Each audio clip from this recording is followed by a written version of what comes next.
Uma vida no automático.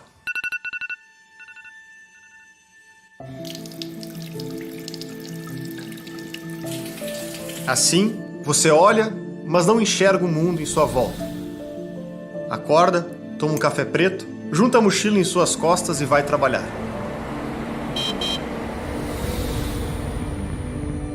Uma corrida em looping rumo ao progresso.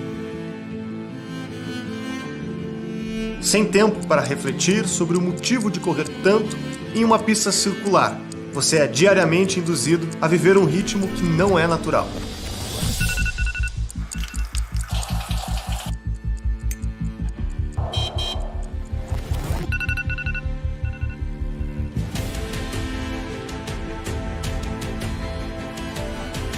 Um turbilhão de informações desconexas que, pouco a pouco, o tira do eixo, ficando assim menos sensível, mais bruto e até desatento para o que importa. O Fim da Beleza é a primeira produção original da Brasil Paralelo em 2022. Diagnosticamos um problema profundo e silencioso, com alto grau de propagação. Para entender o que está acontecendo, você vai precisar sair do modo automático. A recompensa vale o esforço.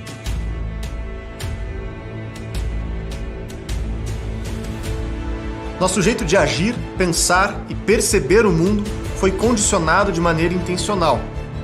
Entender o que está acontecendo é o primeiro passo para se soltar dessa armadilha. 3 doses, 3 episódios. Você está imergindo em uma tese inédita. Vamos mostrar que o que você chama de cidade não é uma concepção tão óbvia quanto você pensa. Por isso, reunimos intelectuais do mundo inteiro, com inegável autoridade no assunto. Direto da ilha de Skye, na Escócia, gravamos Ian McGilchrist, um dos mentores intelectuais de Jordan Peterson.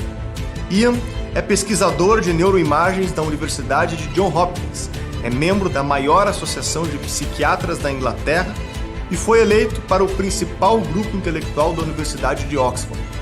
Theodore Dalrymple, intelectual reconhecido internacionalmente, Timothy Pachitsas, reitor do Hellenic College, Anne Sussman, uma das principais autoridades do mundo em arquitetura cognitiva e muitos outros especialistas no assunto.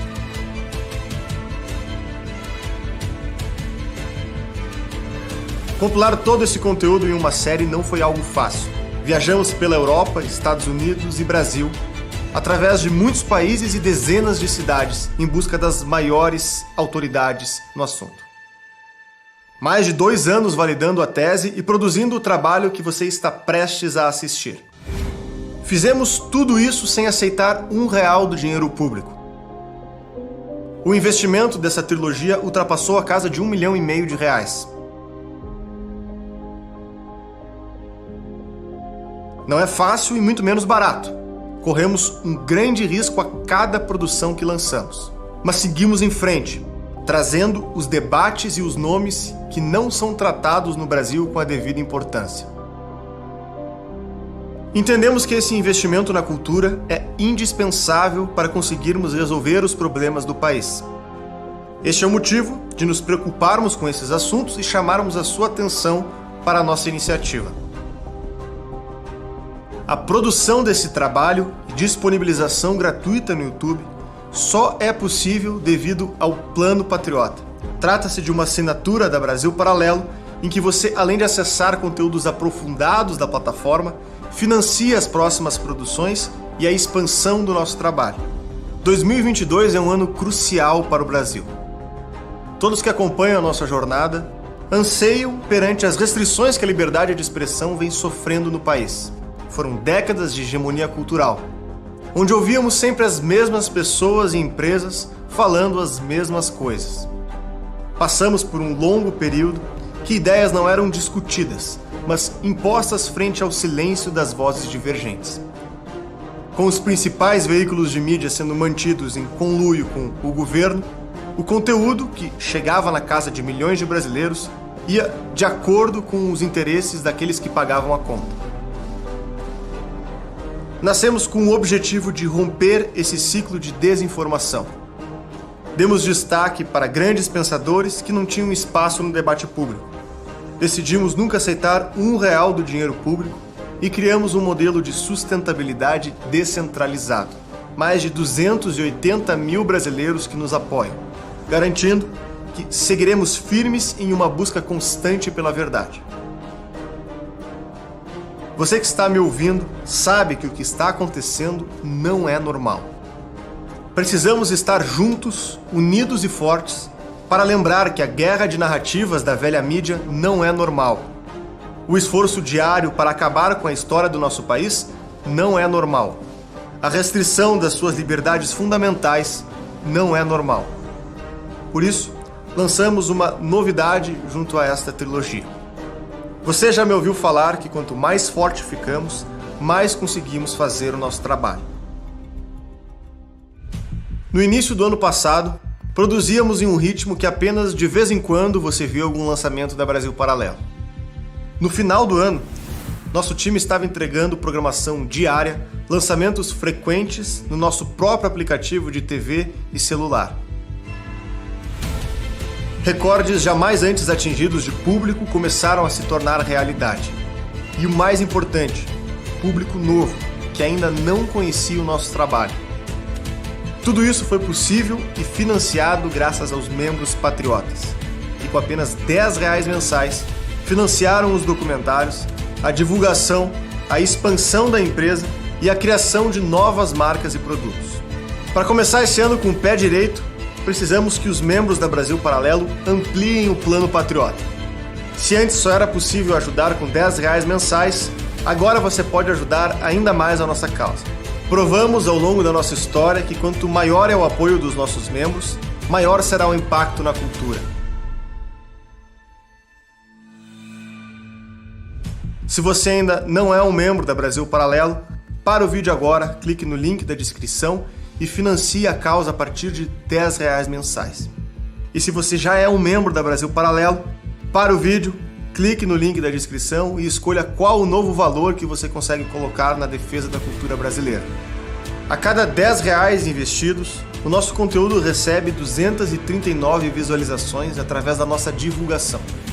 Muitas delas, pessoas que não conheciam e passam a conhecer a Brasil Paralelo e despertar a partir disso.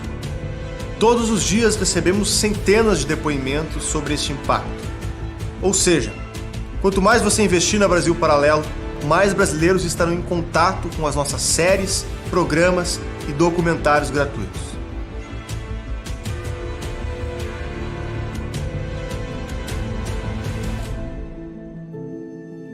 « 2022 começou.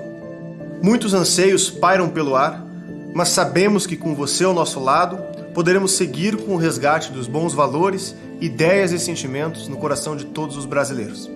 Se você já é um membro assinante e pode contribuir com mais, o momento chegou.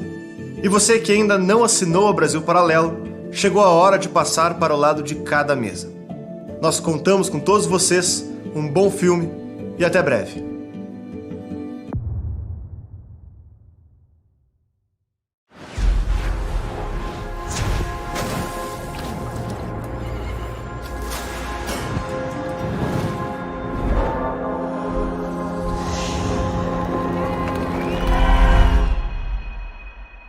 Nikos, what is beauty? What is beauty? That's a very good question. It really lies at the heart of life.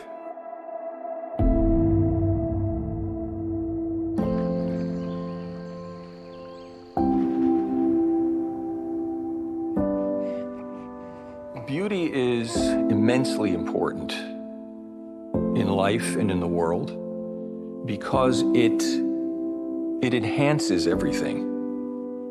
It not only enhances the world around us, but enhances ourselves also.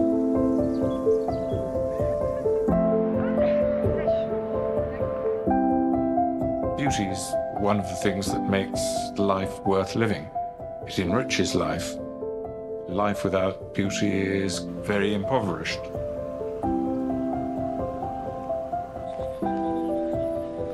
I think beauty is something that we find. We discover. I think it's there in the world, and it's there in the natural world, everywhere that we look. That somehow molds itself to you, to your deepest needs. There's something always vulnerable in beauty, right? It seems superfluous, it is not. Então, quando a gente está falando sobre beleza em si, ela é um fim. Ela tem um fim em si mesma. Ela não precisa de uma função.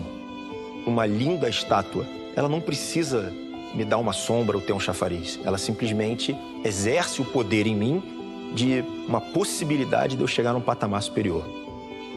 Quando um artista representa algo belo, coloca dele sentimento, valores, isso se torna uma seta para quem está vendo. Então, a beleza tem muita importância no mundo, porque ela pode transformar o mundo, né? Ela pode mudar o mundo, ela pode mudar pensamentos, ela pode mudar comportamentos. Então, a beleza é extremamente importante. And culture, too, used to offer us images of things that were beautiful, not just to make us feel better in some way, but because beauty draws us to things that are profound. Então, a beleza é uma pedagogia da bondade, a beleza é uma pedagogia da luz. Nós precisamos de luz no sentido espiritual do termo e não apenas da luz física. Tudo que se realiza, seja na arte ou seja na contemplação da natureza, é uma forma de chegar até Deus. Beauty is something that we feel inside because the body has evolved to be triggered by beauty, and then we have this urge to connect to beauty and the urge to create beauty. Vai começar na próxima sexta-feira a 33ª Bienal de Arte de São Paulo, em Ibirapuera. The entire dress was actually made out of real meat. No tatame do Man, o público poderia modificar as posições do artista.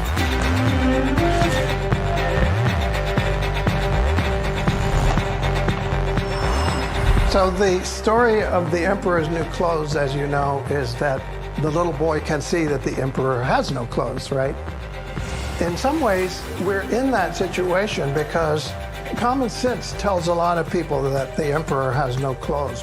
Why are we doing things this way? But like the little boy, we're told to be quiet and to, can't you see that the Emperor is in his finery? There's a kind of spell really cast on people to not focus on these issues, to go on with the world as we have been told that it is. I think it's time, especially in light of the new insights from the sciences, it's time to question that point of view and to say the Emperor indeed has no clothes.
When you ask, I've done this, where I've asked people before my talks to draw a house for a child.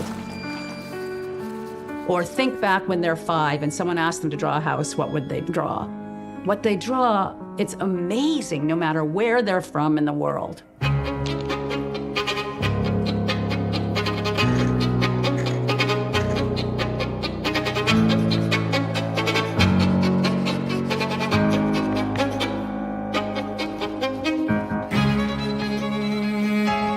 they will draw is something that looks like a face.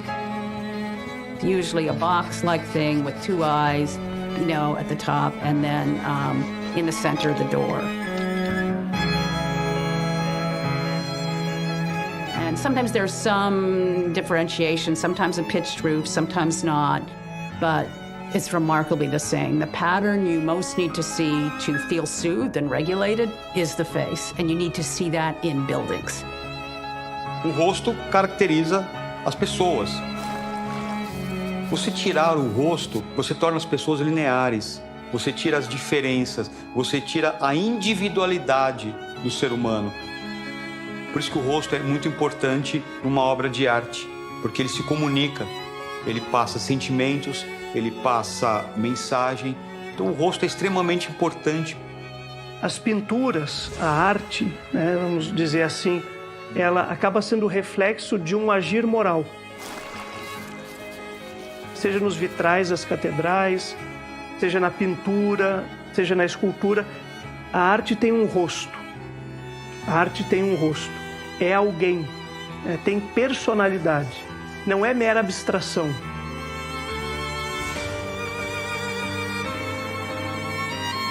So patterns really, really matter, and the most important pattern for a social species is the face. And when you look at traditional architecture, what's fascinating is it's super face-like.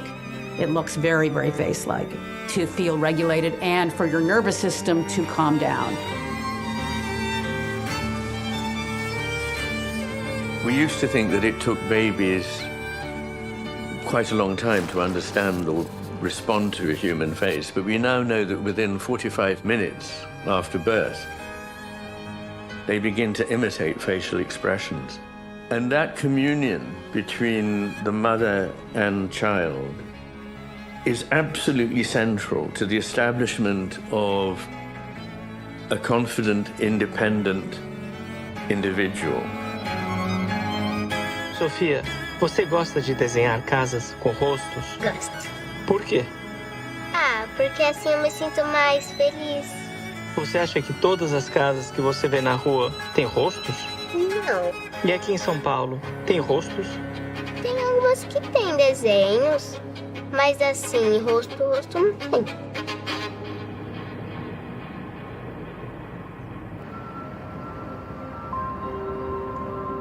In the world we now live in, children find it harder to read faces.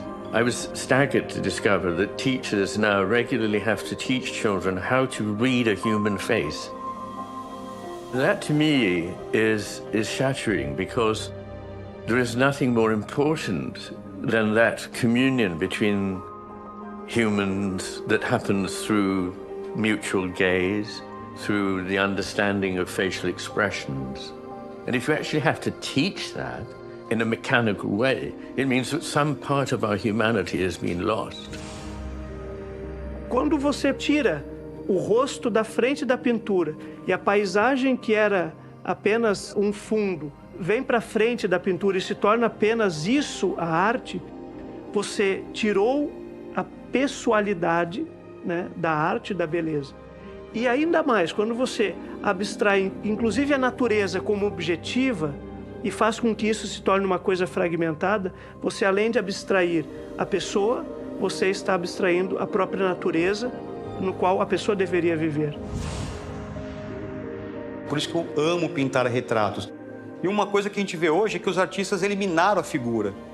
Eles estão eliminando tudo, estão desconstruindo tudo, não tem mais moldura, você não assina mais uma obra de arte, a obra de arte não é mais figurativa, vamos dizer assim. Isso, no modernismo, a gente teve o abstrato, mas hoje nem isso existe mais. Talvez um pintor abstrato, hoje, seria conservador para um artista contemporâneo, que nem põe mais a mão na massa.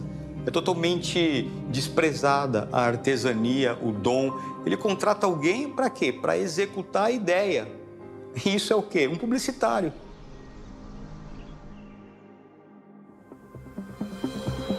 A evolução é uma história, uma narrativa de como as coisas se transformam. É uma mudança incremental e gradual. O oposto de uma revolução. Sugere o acúmulo de conhecimentos e ideias que, por meio de tentativas e erros, são desafiados pela sabedoria do tempo. A tradição, nesse sentido, é fruto desse processo. É a herança de nossas falhas e de nossos acertos. You shock the public, you shock the buying public. Do you think the public can be shocked anymore by anything it sees? Finish. That's over. You cannot shock a public. Confrontando a sabedoria acumulada por séculos de tentativa e erro, a arte moderna buscou romper com a tradição e fundamentar um novo valor de beleza. Baseando-se na ideia relativista, a nova compreensão do que é belo não estaria mais associada aos valores clássicos, mas sim a uma percepção do espectador. Se a beleza está nos olhos de quem vê, como estamos enxergando o nosso mundo? O que a arte contemporânea diz sobre nós mesmos? Quer receber todas as entrevistas completas da produção? Por apenas R$10 mensais, você se torna um membro patriota e garante o nosso conteúdo exclusivo. Assine agora.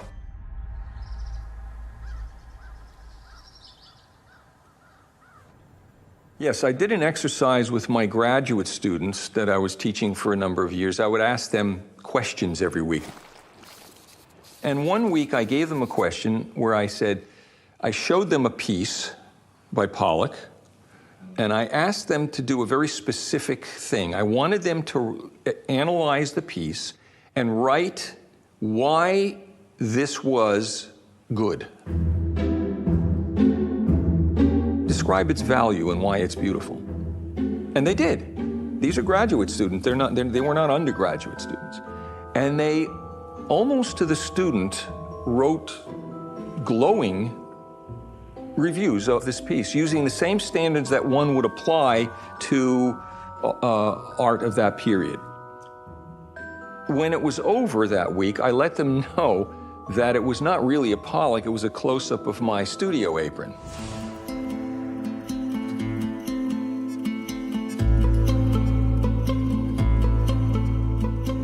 Então, os historiadores de arte, quando eu digo para eles que eu acho a arte moderna um horror, eles normalmente falam para mim que o Pollock ainda teria, assim como o Picasso teve antes dele, teria uma importância na medida em que eles foram criativos da sua forma de ruptura. E o próprio Urinol, quer dizer, o modo como ele foi alocado performaticamente teria ali um significado estético dentro da história da arte. Duchamp is an interesting character because what I understand is it was jump-started by his display of a urinal as a work of art, but as a practical joke to show that it could be taken seriously. Well, in fact, it was taken seriously and started a whole movement. Se você lê sobre o urinol, ou mictório, né, como alguns chamam, de Duchamp, ele teve a intenção de romper com a academia. Essa é a grande verdade. Mas ele rompeu trazendo o quê? O que ele trouxe?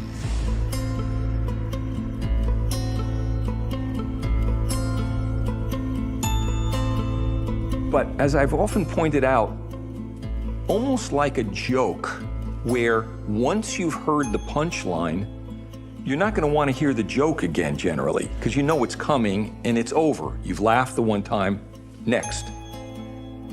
With works that need this description and the why of them being created, once you read that, once you know of that, the experience is over. You're not going to come back time after time to stand in front of these giant faux feces and continue to learn something new and be inspired yet again as you would in front of a Vermeer.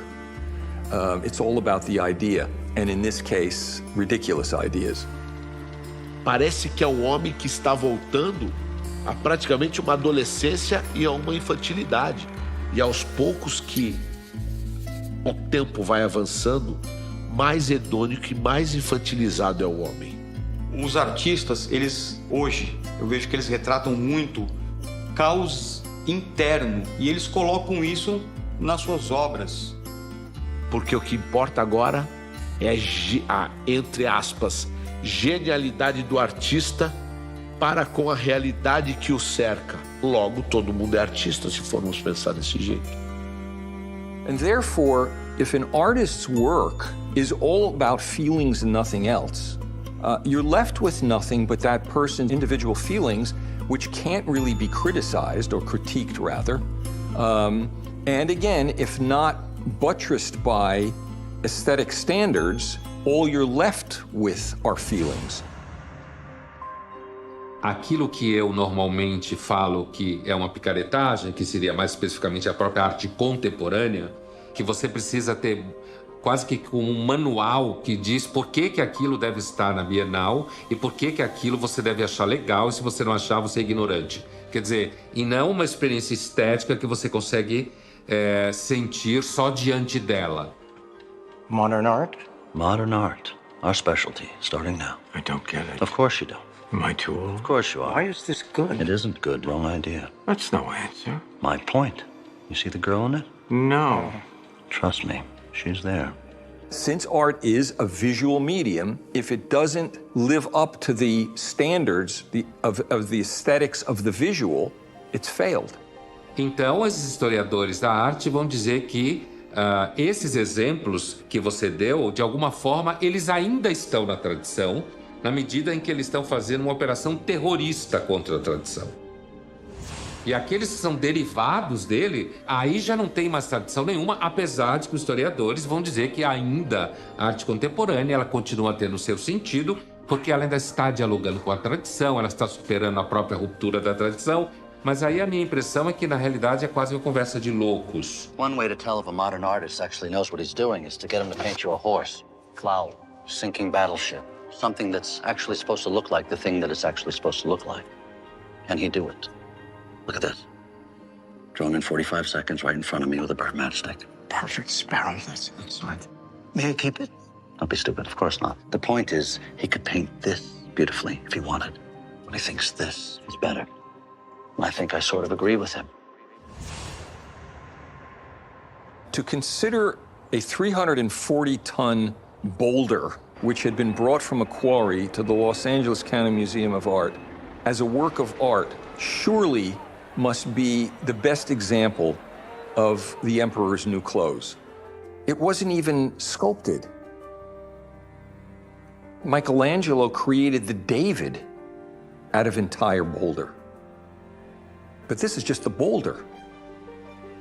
Forget the effort, the skill, the excellence of formulating that boulder into something that is human, that has a human connection, that we can see and be enhanced by every time we look at it and grow. Rather than simply some sort of social statement. Então, esse negócio de romper é muito complicado. Eu, como artista, não quero romper nada, eu quero apenas construir, né? Eu quero ser um servidor e melhorar a condição humana com as minhas ideias, com a minha pintura, e não destruir. Temos a tendência de acreditar que existe um lugar específico para a arte. Um museu, uma exposição, um teatro ou um cinema. Não nos damos conta de que vivemos em uma das maiores obras de arte construídas pela humanidade. As cidades.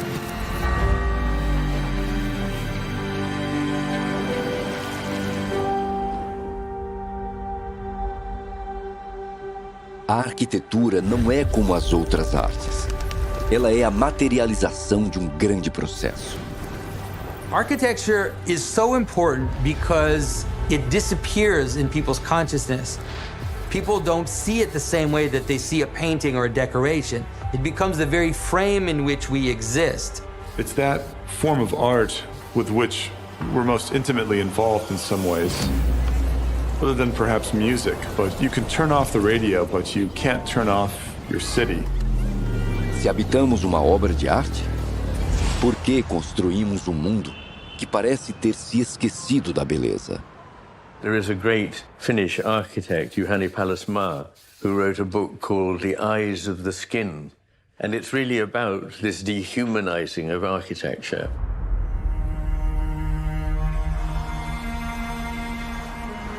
It lacks humanity in its scale, in its proportions and harmony. And in the way in which it responds to the gaze. And so then we built these worlds where you have to drive everywhere. You're in a car. A neuroscientist explained to me that when you're in a car, you're in an envelope, you're sealed off from connecting with other people. Your brain's gonna make you just look at the road. You're not gonna connect and linger. And modern buildings aren't built for lingering around. And that has a huge impact on your body and your brain. And now we can actually track it with things like eye tracking, facial expression analysis software, galvanic skin response software, which actually tracks your nervous system arousal. You can actually track how your body and brain are finding modern architecture, essentially all modern architecture, avoidant, they call it. You don't want to approach it. So the human brain as an animal is hardwired to approach and avoid things instantly. One of the exciting things that's happened over the last half century or so is the development in science, in mathematics, in biology, in many other fields.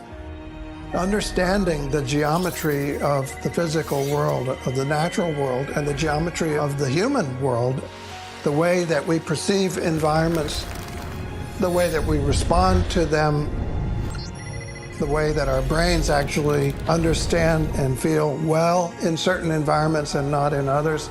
And this is a very hopeful thing, I think, because it also sheds light on a lot of ancient ideas about what is beauty, for example. O conceito de beleza ganhou diversos significados durante toda a história. Independentemente da cultura ou do período histórico, é possível notar a existência de elementos universais que expressam a capacidade humana de compreender o belo. Se existe padrão ao qual nos sentimos mais atraídos, poderia a beleza ser objetiva? The question of whether beauty is objective or subjective is a very difficult one. I mean, I think there is evidence that people are drawn to what was traditionally regarded as beauty.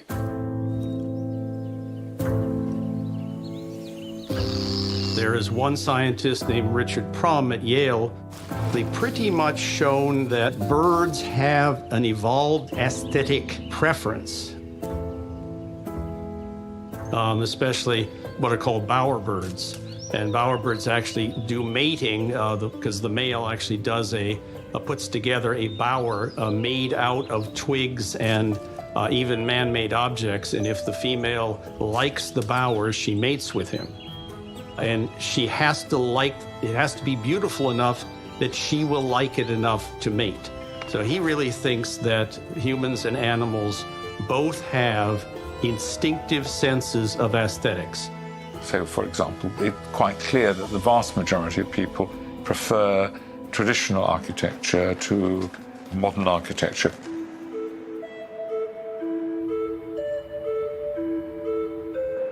What's interesting, too, about our time, the technologies we have now, we really didn't have access to the way we do in terms of things like eye tracking.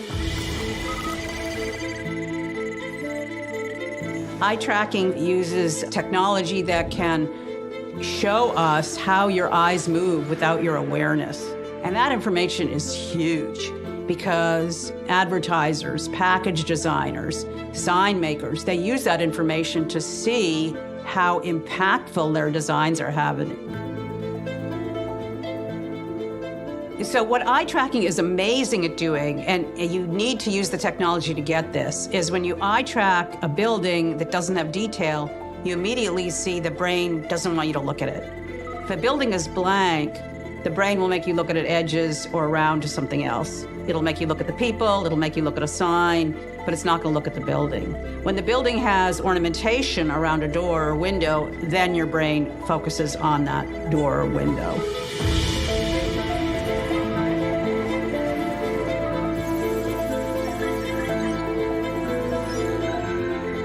Life is about attachment. Disney, the amazing thing about Disney in the 50s, really, as scientifically almost, he sent people around the world looking at where people are happy. They went to Tivoli Gardens in Denmark. They looked at parks all over the world. Where are people happy? And then he recreated that when he designed Disneyland Main Street. He recreated a car-free street with, I think, 52 different ornate face-like building elevations. where he knew people would easily linger, and they do. All these little streets are going to be very intriguing, little shops and things, and people can wander around in there. I think the shocking thing is 10 years after it was built, it became the most visited tourist site in America in the 1960s. One of the remarkable things about so much modern building is its refusal of ornamentation of any kind. Ornamentation being equivalent of crime or kitsch or sentimentality. But in fact, ornamentation, and it doesn't have to be elaborate ornamentation, of course, it can be elegant ornamentation, but has always been part of architecture. Ornament is essential for human life because ornament defines the smallest scale of a fractal that we see around us.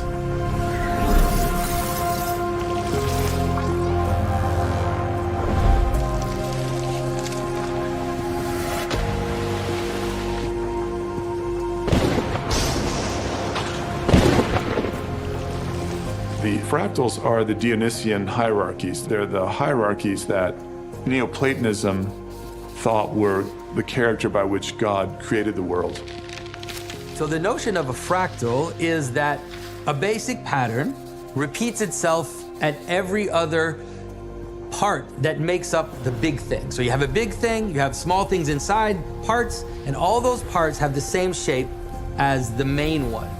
If you're a surgeon, you open up the body and you see that the body is a fractal because every piece has subpieces that have subpieces that have subpieces, and you get all the way down to the microscopic and the cellular level, and the cells, of course, have wonderful structure. That explains the fractal character of, let's say, the branches of a tree or the branches of your blood vessels or within your lungs, or many natural systems have this fractal order. A tree is a really good example of a fractal. And so if you look at a tree, you have a basic structure. You look at it, it has a certain shape, but if you cut off a branch, every branch of the tree is a mini tree. And if you cut off a little branch on that branch, then every time something sprouts out of the tree, it will have the same shape as the tree. So our brain is organized as a fractal. Our eyes are fractal. We look at fractals and we enjoy seeing them. And so those patterns are in yourself.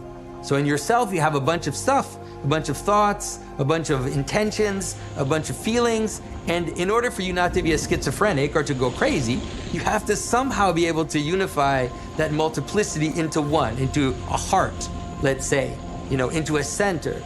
Since our brain evolved in natural surroundings that are totally fractal, we need the same sort of input and connectivity with the surroundings that we create.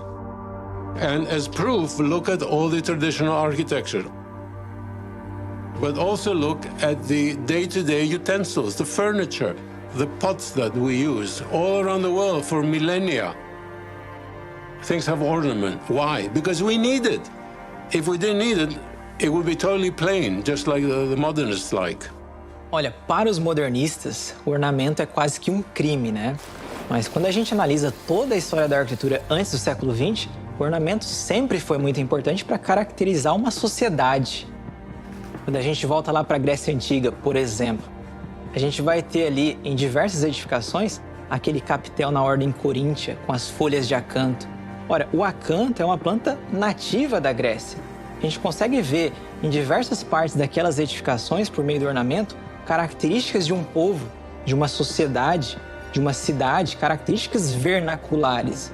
Então o ornamento ele cumpre uma função fundamental para caracterizar uma determinada sociedade, para caracterizar e trazer identidade nas edificações.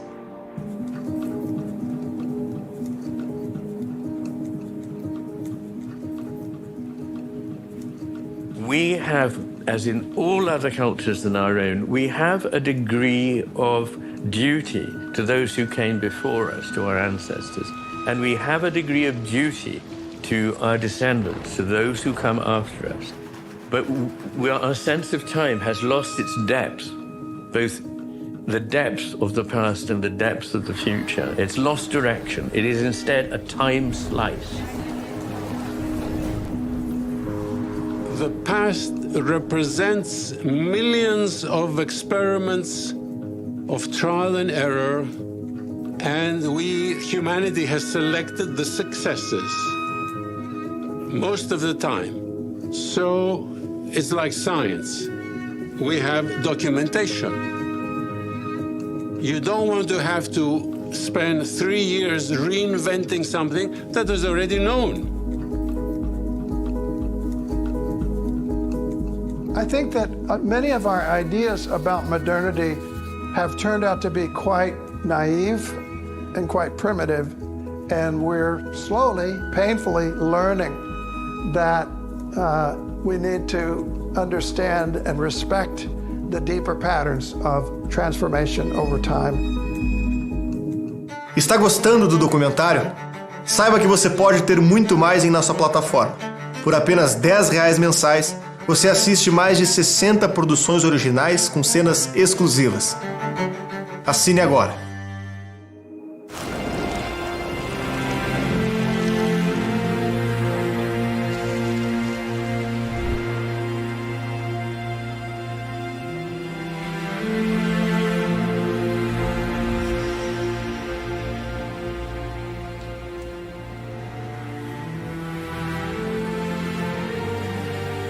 Como diferentes caminhos que convergem para o mesmo ponto, cada povo e cultura encontrou uma rota que os levou à beleza. Apesar de histórias, contextos e fundações completamente distintas, eles descobriram os elementos universais que compõem e manifestam o belo. O homem antigo estava ligado a um meio e a uma fé. A natureza o conectou ao mundo, revelando a beleza presente, tanto no detalhe mais diminuto como na paisagem mais sublime. E a fé refletiu em suas obras, o fundamento de suas crenças e a alma de seu tempo.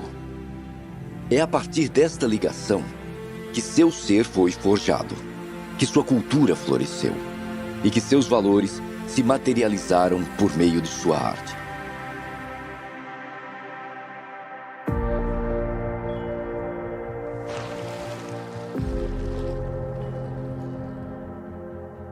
Quando a gente pensa em beleza no mundo clássico, né, a gente está falando da imitação da realidade. Os gregos e romanos, eles tinham muito essa ideia de mímese. Então, eles olhavam para o mundo natural e realmente tentavam copiar aquilo, de certa forma, na pintura, na escultura e principalmente na arquitetura também. No pensamento grego mais comum, nós vamos ter um sentido de beleza mais ligado à estética. Proporcionalidade, etc. Um ideal de beleza, o ideal estético geométrico. Os gregos e romanos, eles costumavam ver no corpo humano a medida de todas as coisas. E a arquitetura ela vai se basear muito no corpo humano para tirar suas medidas. Para tirar medidas de simetria, proporção, harmonia. Tudo isso que está presente no corpo humano vai se manifestar na arquitetura para buscar aquela escala humana. Quando a gente fala da filosofia grega, nós temos diversos momentos assim, né? Não dá para colocar dentro de uma caixa. Então, do ponto de vista aristotélico, a beleza, ela será, digamos assim, a correspondência da existência do ser. Por que uma coisa é bela? Porque existe. A beleza da pedra está no quê? No ser pedra. Ponto. Para Platão já não é isso, né? Para Platão já tem a contemplação, que é o elemento subjetivo. Então, ou seja, você vai atingir a contemplação do belo, por quê? Porque Deus é a beleza, o transcendente é a beleza, e a beleza se reflete nas outras coisas. E de acordo com maior proximidade com aquilo que é transcendente, mais belo será.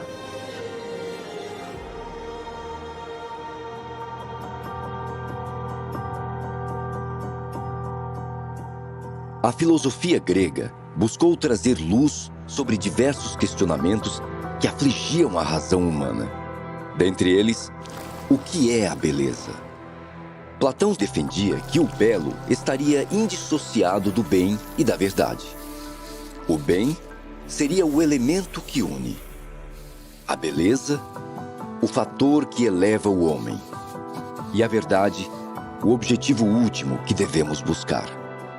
Por isso, só seria belo aquilo que é tanto bom como verdadeiro. Quando a gente olha a organização com esse foco para entender a beleza, nós vemos que o sagrado está presente nas produções de arte. Logo, o belo, a beleza, está subjugada a uma noção sacra, a uma noção sagrada. Essa noção de beleza, ela é uma noção de bem, porque beleza, bem, forma, tudo está atrelado a uma noção única de um ser que se apresenta. Quando nós vemos toda aquela gama de representação artística, principalmente nas esculturas gregas, que o corpo humano vai ser utilizado à exaustão, nós estamos vendo ali uma forma de representar a própria divindade. E a hora que você analisa uma descrição do que são, por exemplo, os deuses gregos, eles são homens que possuem as mesmas mazelas, amores e paixões que nós. Então, quando há a representação do belo, tanto na Grécia quanto em Roma, nós temos que, por mais que o humano é extremamente exaltado nessas representações, ali está presente a ideia do divino.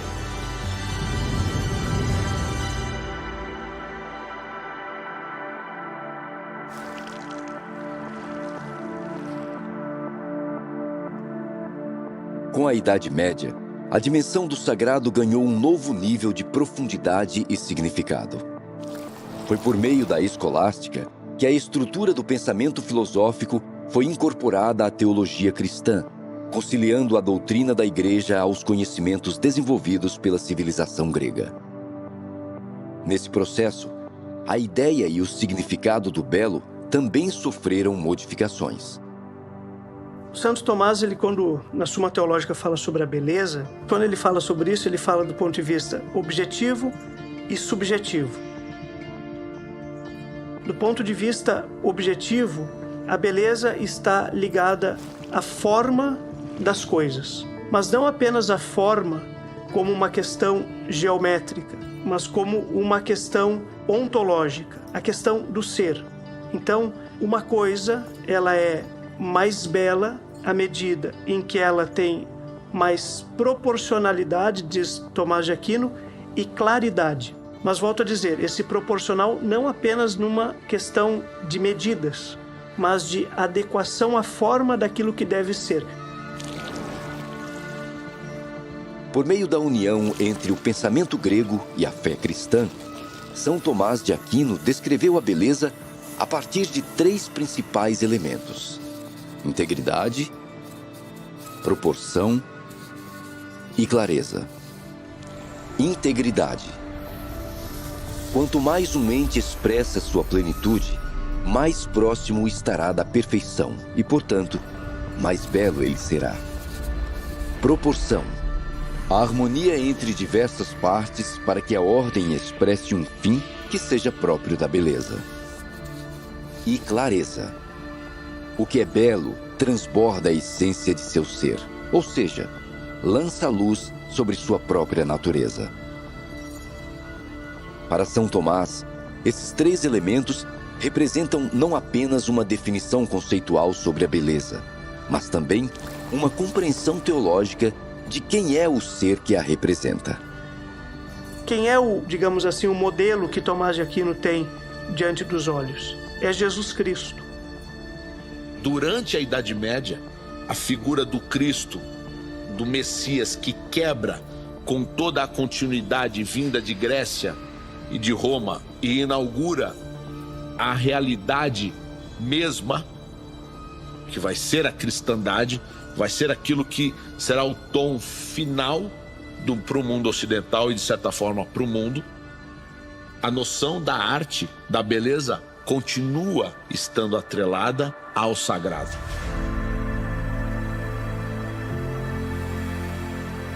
Os artistas da Idade Média ligaram gerações por meio da tradição. Suas obras eram responsáveis por contar ao homem comum seu passado e sua história. As Sagradas Escrituras foram transcritas por meio das diferentes artes presentes nas igrejas e nas catedrais. Quando nós formos pegar, por exemplo, a arquitetura sacra, né, é preciso que eu entenda que eu estou num lugar sagrado e as formas vão ajudar. Quando a gente olha aquelas catedrais medievais, você sempre tem essa reunião para missa.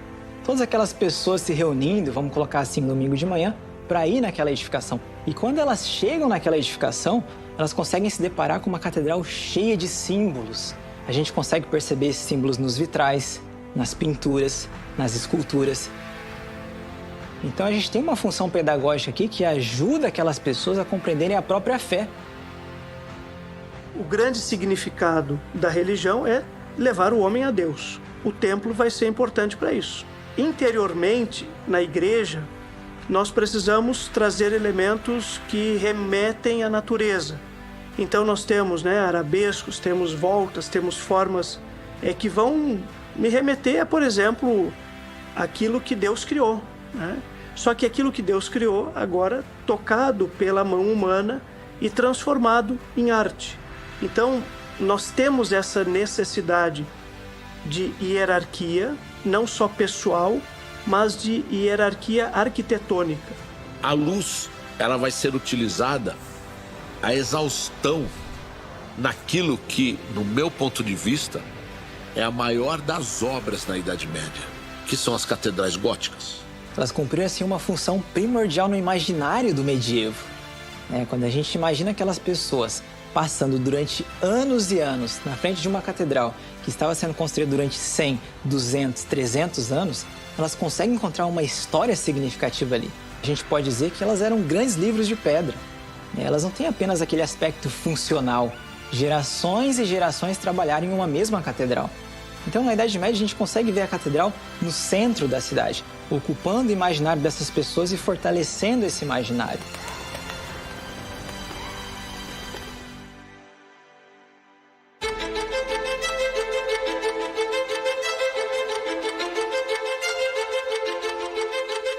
One of the greatest steps forward in the history of ideas in the West, as most people would conceive it, has to be the Renaissance. There was never, since perhaps ancient Greece, a time when there was a greater flourishing of all the arts, poetry, architecture, painting, music, enormous outpouring of creativity. O legado histórico deixado pela Idade Média construiu as fundações da Renascença. Tanto pelo conhecimento filosófico e teológico desenvolvido pelas universidades medievais, como pela tradição da arte sacra cultivada pela Igreja. O Renascimento é reconhecido como um dos momentos mais ricos da história da arte. And what was the Renaissance? It was a realization that they needed to be part of a tradition. They looked backwards. They looked at Greece and Rome, out of which they had come, and said, we've lost certain things out of this tradition, and we need to re-involve them in our tradition. So looking at the past is not to just repeat the past. You can't repeat the past. The Renaissance didn't repeat the ancient world. It was its own thing. But it did that precisely because it was able to see itself as part of a living tradition. In the art of the classical era, we have so many wonderful examples that you can go back to again and again, which I've done many times with these works, and I learn something each time. It's a new experience each time.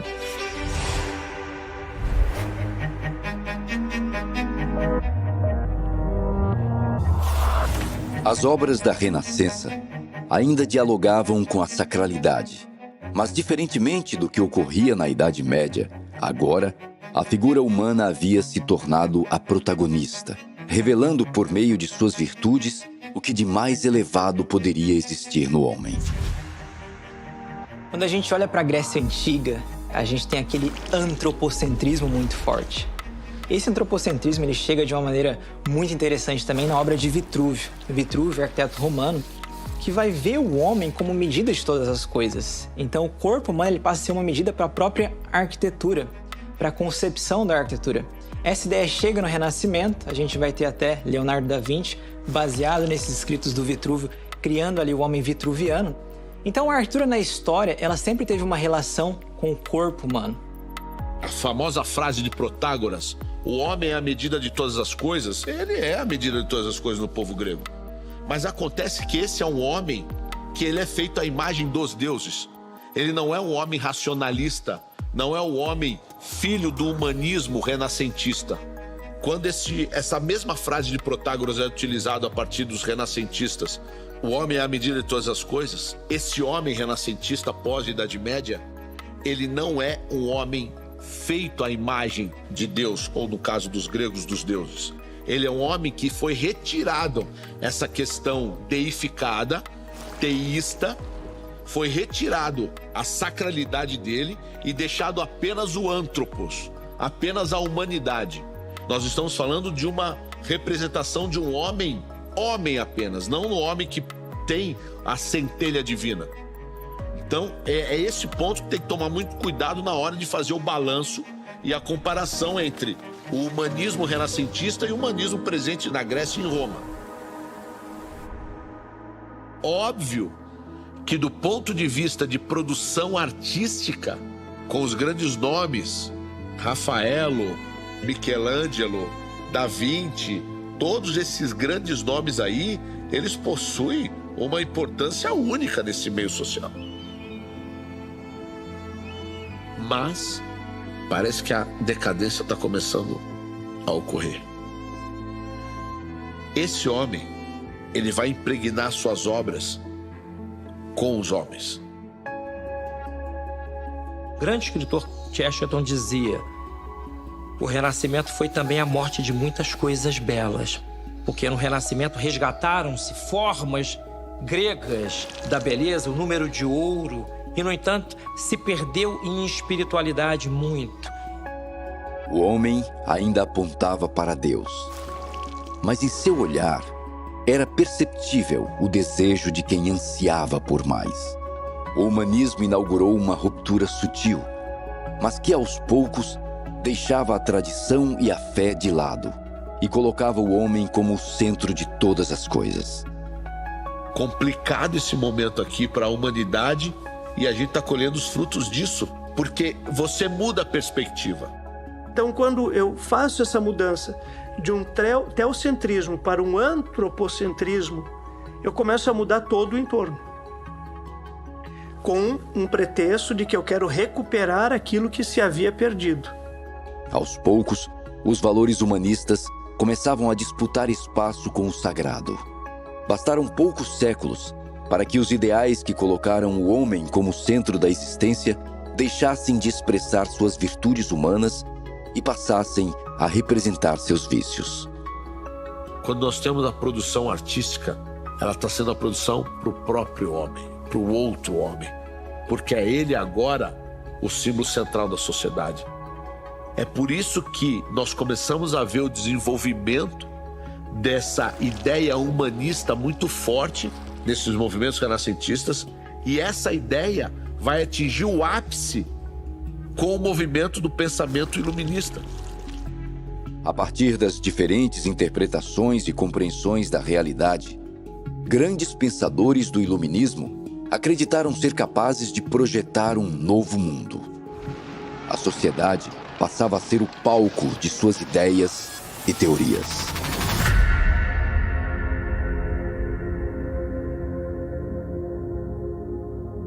The world that we see today is not a random occurrence. It's not something that just happened. It's not something that is, the result of inexorable forces, historical forces. It was the product of a specific set of ideas and a specific set of choices. And they go back in some ways to the Enlightenment period and to other philosophers who genuinely wanted to see a better world. But what we've done in the process is we've created a worldview that has become very destructive in many ways. And that is because we have unfortunately separated out and artificially separated out some of the qualitative aspects of our world from what we conceive of as the functional aspects of our world. Os grandes idealizadores dessa nova sociedade seriam os engenheiros sociais. Acho que uma das formas que os intelectuais se transformaram em engenheiros sociais é porque, justamente quando começam essas rupturas, e no final do 19 elas já estão bem instaladas, a cultura europeia erudita, no momento que você parte do pressuposto que você vai reinventar o mundo a partir do zero, e essa reinvenção do mundo a partir do zero passa, inclusive, por conceitos que seriam, de alguma forma, ou científicos, ou racionalmente fundamentados. E os intelectuais entram nessa brecha, no sentido de que eles passam a ser aqueles engenheiros racionais da reconstrução social. The tendency to impose our own abstract ideas on the world in place of the world, which has been incredibly destructive. A ideia desse pensamento iluminista, ela é clara ao proclamar: o homem só será livre quando o último rei for enforcado nas tripas do último padre. Eles conseguem colocar a criação de uma religião do homem. Quando você se desliga da transcendência, você acaba perdendo uma familiaridade do ser humano. E isso faz com que você vá buscar isso em outras dimensões, provavelmente materiais. Se você não busca no plano espiritual, só lhe resta o material. Então aí você pega tudo aquilo que era uma justa reivindicação nesse período, por exemplo, de autonomia, ok? Mas isso vai virar um egocentrismo, vai virar egoísmo, vai virar individualismo. Você pega aquilo que seria uma justa reivindicação, que é liberdade, isso se torna liberalismo. Tudo vai degenerar.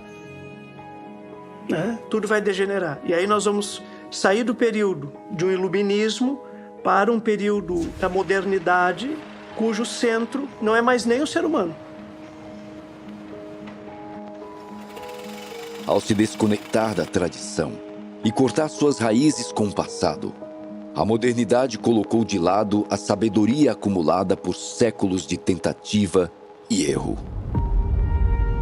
Com a vontade de remodelar a natureza humana e reconstruir a sociedade, engenheiros sociais buscaram criar um novo mundo para um novo homem.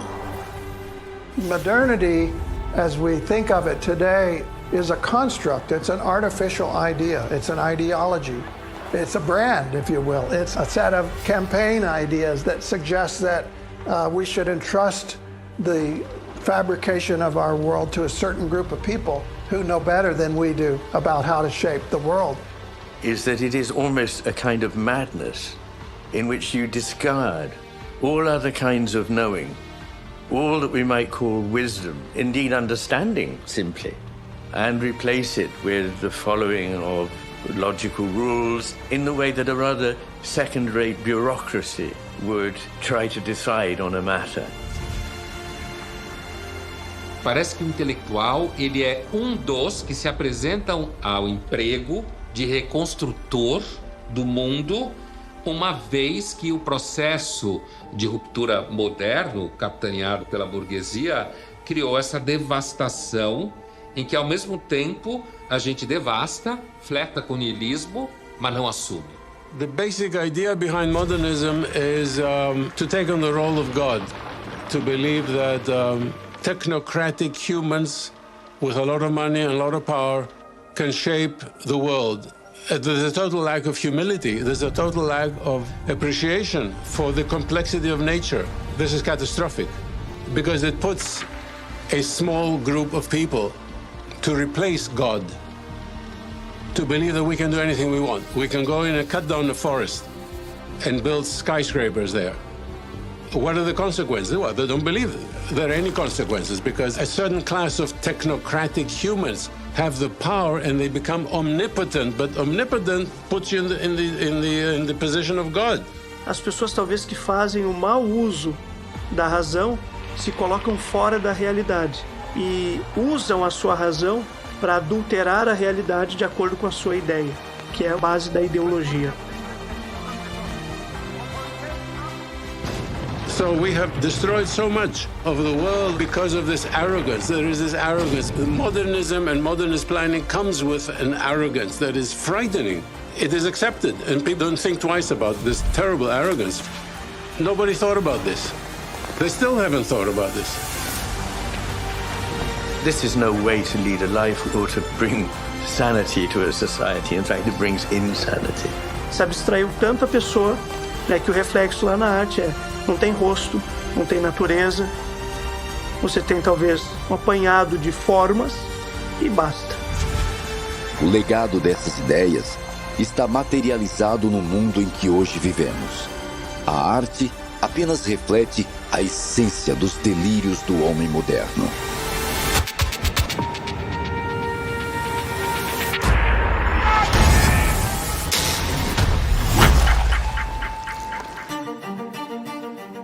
Esse foi o primeiro episódio da série O Fim da Beleza. Lembramos que essa história não termina aqui.